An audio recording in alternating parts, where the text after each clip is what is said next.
সেটা আগে বল। সে সে তো 40 রোল করেছে। কি বলছি? তাহলে তো সেই মতো তুই তার মাকে খুব করে কথা শুনিয়ে আসবো।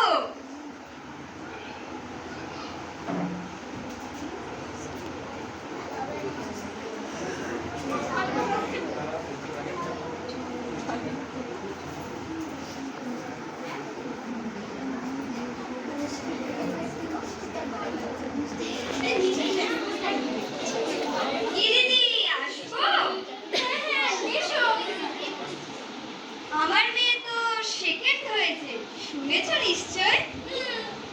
তাই একটু মিষ্টি মুখ করাতে এলাম।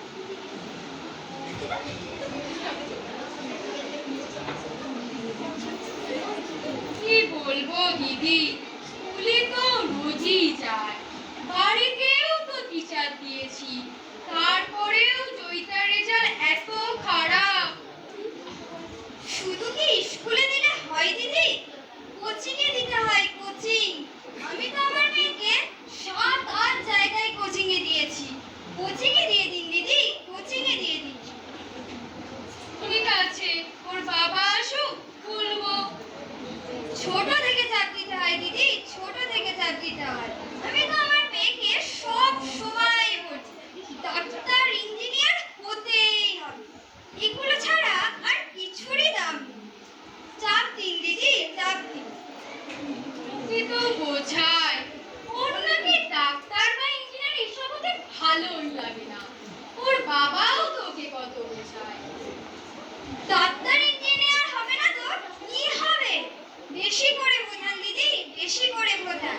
আমার মেয়েকে তো বোঝাতেই হয় না। ঠিকই বলেছেন দিদি, ওর বাবা আসুক, বলবো। আচ্ছা দিদি, আমি এখন যাই। আমার বাবা অনেক কাজ। আমার মেয়ে যে ভালো রেজাল্ট করেছে সবাইকে বলতে হবে না, বাড়ি বাড়ি গিয়ে বলতে হবে আমার মেয়ে ভালো রেজাল্ট করেছে। আচ্ছা দিদি, আজ তাহলে আপনি যান, আপনার মেয়ে তো অনেক ভালো রেজাল্ট করেছে। আচ্ছা দিদি, আমি এখন যাই।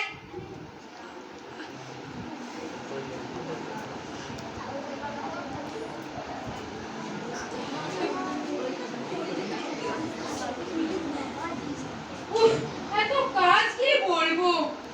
তোমার মেয়ে কি রেজাল্ট করেছে জানো? 40 রোল করেছে সে, 40। পড়াশোনা করবে না তো কি ভালো রেজাল্ট হবে? সেটা তোমার মেয়েকে গিয়ে বোঝাও। ওর নাকি লেখাপড়া করতে ভালো লাগে না। পাশের বাড়ির জয়া সারা দিন ডাক্তার ইঞ্জিনিয়ারের স্বপ্ন দেখে। ওর মা তো এসেছিলেন, জয়িতাকে কোচিং এ ভর্তি করার কথা বললেন। ঠিকই বলেছো, ওকে কোচিং এ ভর্তি করে দাও। পড়াশোনা ডাক্তার ইঞ্জিনিয়ার না হতে পারলে পড়াশোনা করার কোনো দরকার নেই। আসতে পারি? হ্যাঁ হ্যাঁ, আসুন।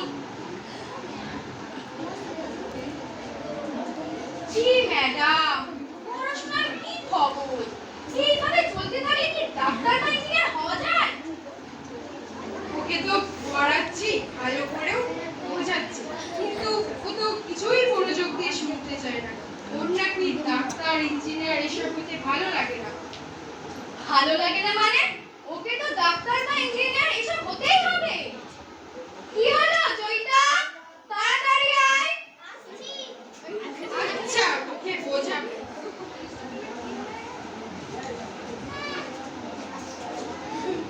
কি হচ্ছে জয়িতা? ডাক্তার ইঞ্জিনিয়ার হতে গেলে কি এভাবে পড়াশোনা করলে চলবে? ম্যাডাম, আমি ডাক্তার বা ইঞ্জিনিয়ার হতে চাই না। পৃথিবীতে